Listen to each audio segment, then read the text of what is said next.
My goodness. And you don't really get to enjoy the cities for real because you're working. Like no, it's different. Oh, it is? Okay. So having been in this business for 22 years now, most time when I go to a city, I genuinely have no time to do nothing but work. Get in town, do your fitting, you're most likely workshopping your project, and then you shoot, and then you're out. Yeah.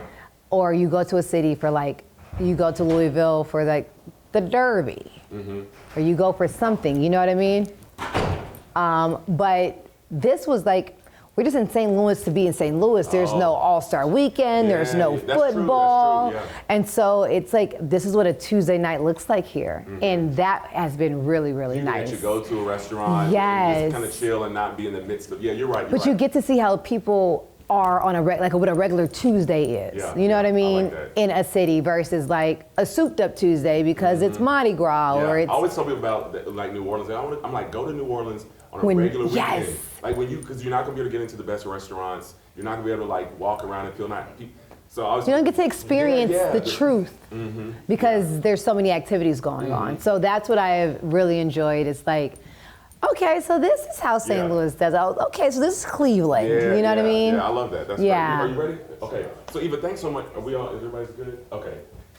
Thanks. Maybe I know she's going back to the door. We'll, no, you're good. Thanks, Deb. Appreciate you. We'll see you. Thank you. All right, well, thank you so much for taking some time with us today. You're back home in Atlanta, getting ready to hit the stage in a couple of days. How does it feel to be back home? I know you've been on the go. Yes, we have been on the go. It's a 22-city tour for Jason's Lyric Live. We have knocked out about 72% of it. Still a few cities to go. Most exciting city for me is being right back home here in Atlanta where my family, my kids are, my friends, my cast from my other show. So we are excited about an amazing weekend here in Atlanta. How does it feel performing, or is it any different performing in front of your own people versus, just strangers? Well, performing on stage is different, period.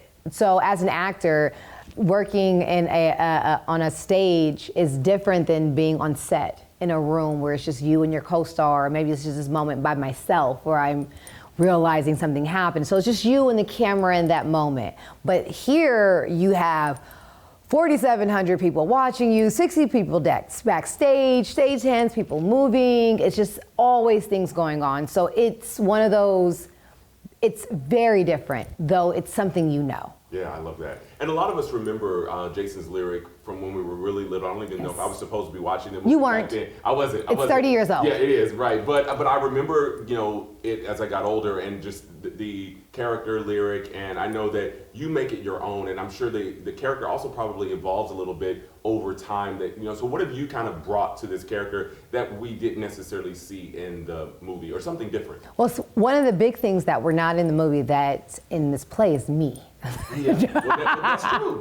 But I'm actually have the honor and the privilege of playing Lyric, who was originally casted as Jada Pickett, and she did a phenomenal job. She is a girl from any town USA, but one that dreams big and one that wants more for her life and more for the story that is written for her, and doesn't mind sacrificing and holding out until she gets that. And it reminds me of myself. It reminds me of so many women that I know, the neighborhoods that I grew up in, the cards that we were dealt. We were like, yeah, we don't want this hand. We want a different hand. And we decided to go out, restack the deck, and reshuffle the cards. And so the fact that that story 30 years ago still reigns true today, be it how we look at ourselves as people, how we like to date, knowing that you're enough, chasing that dream you have, and then maybe the dream fleeted and time went on, remembering to pick that dream back up. Don't stop believing, don't stop dreaming, especially because you don't see it. Yeah, I love that message. So you have now done just about everything. You've done reality television, you've done scripted television, you have now entered the world of, stage. Is there anything that you enjoy the most, or is it, well, let me ask you two things. What do you enjoy the most, and how different are they? Okay, so I'll take the latter first. Okay. They're all different. They're all completely different. But what it requires, that's a through line through all of them, acting on television, on film, on stage, reality, modeling, producing, directing, writing. What it requires is your authentic self. Mm-hmm. Your best success is you being you, because you are the only thing that is different than what they've seen before. Your brain is the only one that works the way yours does.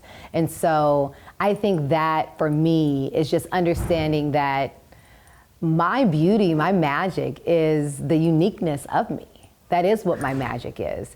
And so I wouldn't say one was harder than the other. They're all equally difficult and challenging if you are courageous enough to take on the challenge. I'm extremely passionate about my art. I'm extremely passionate about any character or world that I create or live in, that I have decided I am going to represent my people. Yeah. So I'm very, very conscious about what that looks like, sounds like, feels like, and its authenticity. And then the second question was... I was asking you, now that you've done sort of all of it in front of the camera, modeling, you've done the scripted, everything, reality, what do you think you really enjoy most in your heart? I just love being a creative. I love being a creator. I mean, if you really look at it and shake it down, we are creatives created by the creator to create. That is literally my job. Yeah. From the 3 children that I've created to any business that I've created, to an idea in my head that becomes concept, to someone else's idea that I end up bringing to life. It's all about creation. Yeah. And so in a day that I don't create, hopefully I'm sleeping. Yeah. Because that is what life is for me. Not one is better or more rewarding. I'm a gig worker. I like gigging. Mm-hmm. I've gigged since I was 18. I'm 40. I've never had a real job, so to say. Go from project to project. I think that's the beauty. The people you've met before, the new people that you meet, the family that you become. And to me, it's just the magic that we're able to make. There is no better feeling than seeing something that's on a page turn into an actual full product. Yeah. It's so beautiful. And you still always keep Atlanta as your home base. Yes. Why is that? It's Atlanta, baby. When you come home, when you tap back into home, it has to fuel you. And Atlanta does that. It fuels me. From the fact that I look at the mayor, he looks like my son. I passed my old college, Clark Atlanta University, and passing the AU. That raised me. It reminded me and taught me about who I was. As I pull up into, my neighborhood, I feel my accomplishments. I'm home. This is what I've been working for. Yes, and so home, it fuels me. In Atlanta, the thrive, the life, the hope in this city is something that I feed off of, and it's something that we all need as a country, but I am very fortunate to have in the city of Atlanta.